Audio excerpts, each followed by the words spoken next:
potencialmente perfecto y expresó esa perfección, y de esa misma manera nosotros somos potencialmente perfectos, aunque todavía no lo hemos expresado. Si usted observa bien, hasta donde llega el planteamiento filosófico a estar bien es en la primera oración. El Hijo es el segundo miembro de la Trinidad y es el principio revelado en el plan creativo. ¿Verdad? Ahora, de ahí en adelante, Unity separa el nombre de Jesús, Cristo, para desarrollar toda una interpretación, volvemos de nuevo, gnóstica, donde convierte a Jesús en hombre y a Cristo en espíritu o en Dios. ¿Verdad? Entonces es interesante, cuando ellos van a la Biblia, si Jesús habló, no tiene tanta autoridad como cuando Cristo dijo.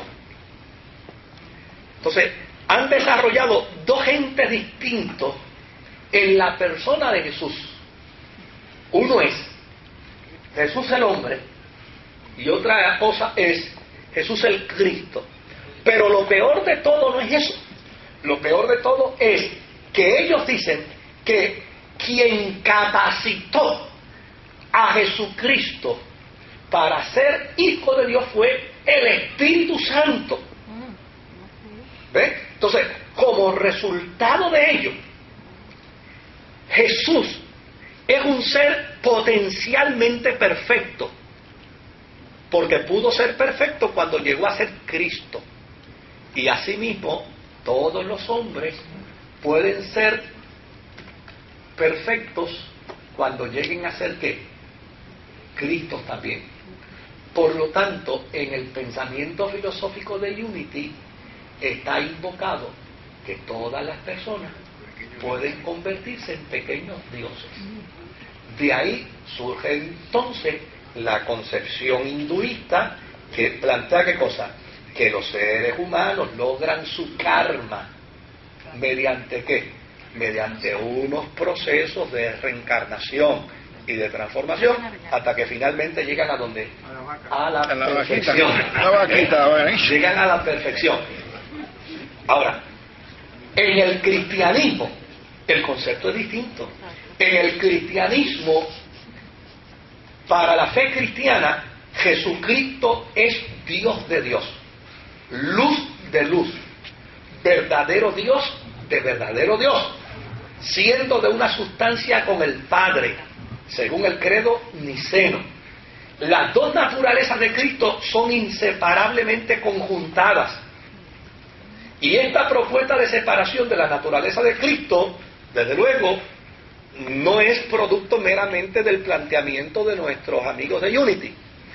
En años anteriores, como para el año 430, Nestorio quiso impulsarla dentro del cristianismo y lo declararon hereje. Porque el cristianismo desarrolló y aceptó que Jesús, el Cristo, tiene dos naturalezas, pero esas dos naturalezas son inseparables en su condición. Por lo tanto, cuando Jesús habla como Jesús, sigue siendo ¿qué? El Verbo encarnado. Y cuando habla como Cristo, sigue siendo el Verbo encarnado. O sea, esa es la postura de la cristiandad desde el siglo I, claro, afirmada en el siglo V, como resultado de Nestorio. Pero para nuestros amigos de Unity, que desde luego creen en el concepto hinduista del karma, disfrazado con un lenguaje religioso, postular tal cosa como la postula la cristiandad rompe su esquema de pensamiento filosófico. Por lo tanto, es necesario separar a Jesús de la persona de Cristo. Por el otro lado, con respecto al Espíritu Santo, nuestros amigos de Unity dicen constituye el tercer miembro de la Trinidad. Es el poder ejecutivo del Padre y del Hijo que realiza el plan. El Espíritu Santo es ese deseo interior de cada persona que conduce la mente hacia la santidad y unidad con la mente divina. Note bien lo que dice. El Espíritu Santo es el deseo de cada persona que lo conduce a un proceso de santidad a fin de lograr una mente que una mente divina. Dentro del movimiento Unity, una de las cosas que se postula dentro de la concepción crística es que todos los seres humanos tienen el perfecto derecho a llegar a ser Cristo. Para el cristianismo ortodoxo, esa postulación es totalmente distinta. El cristianismo ortodoxo, en el credo niceno, postuló lo siguiente: el Espíritu Santo, como el Padre y el Hijo, es un miembro distinto de la Trinidad, que se considera como una persona esencial en la divinidad.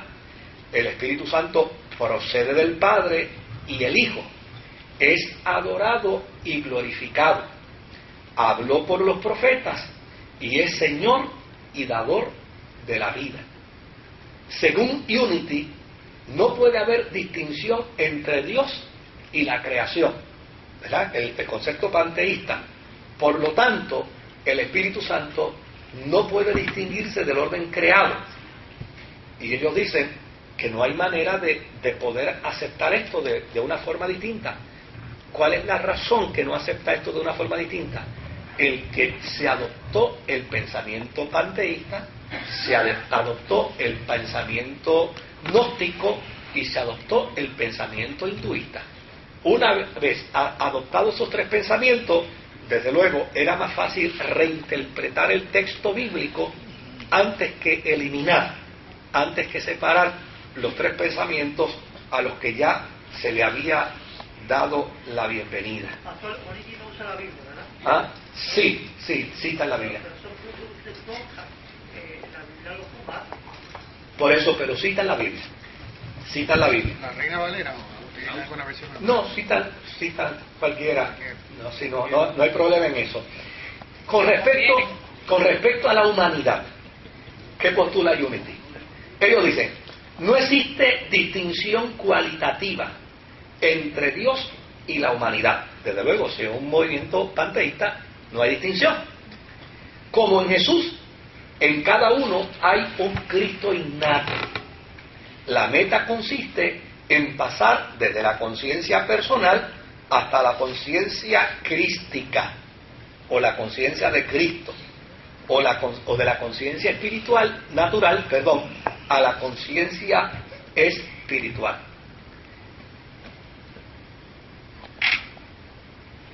Es como si se dijera que la humanidad, la naturaleza y Dios son ¿qué? Son la misma cosa.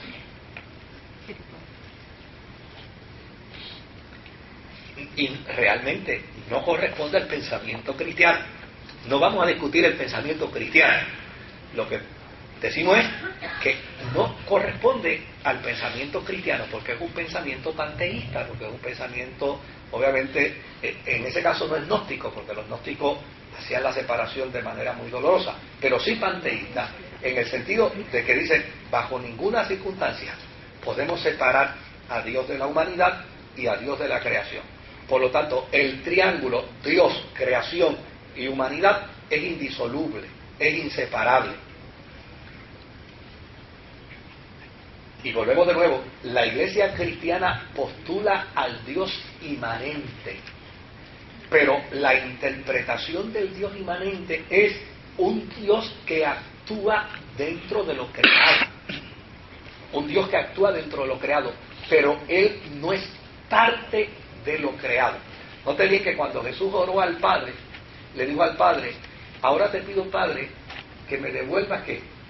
Todas las cosas, ¿verdad?, que yo tenía desde antes de la fundación del mundo.